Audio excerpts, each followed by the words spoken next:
So welcome to this section where I'm going to show you how to add the Facebook pixel in this latest Events Manager interface. So quite some things have differed since the previous version, and I think this warrants recording all together, all right?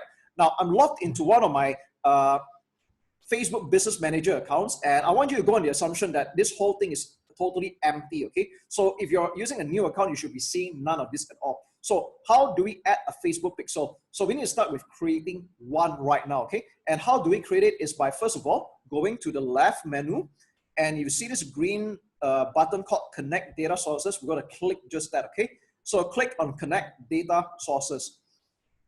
So after that, you'll be given three options, and you're going to select Web, all right? We're going to select Web and click on the button called Get Started, okay?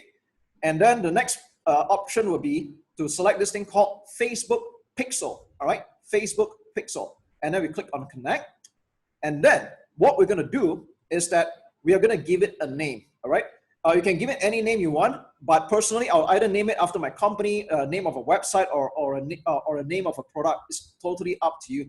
Now, in the interest of an example, I'm just going to name it after my company, which is MuseMancer, and I'll probably just call it MuseMancer Pixel, all right? Now, if you are considering to rename it afterwards, you can do just that. You can always change the name later, so it's not so important right now, okay?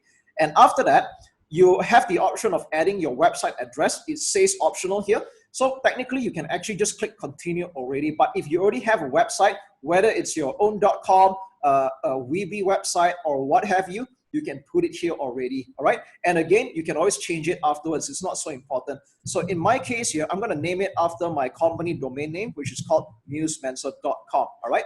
And after that, I'm going to click on continue, all right? And then the pixel will be created, all right? So, yep, we already created a pixel, and that's all there is to it, okay? So in the next section, I'm going to show you how to add this pixel and integrate it into your website, whether it's WordPress or whether it's Weebly or any other site that you have.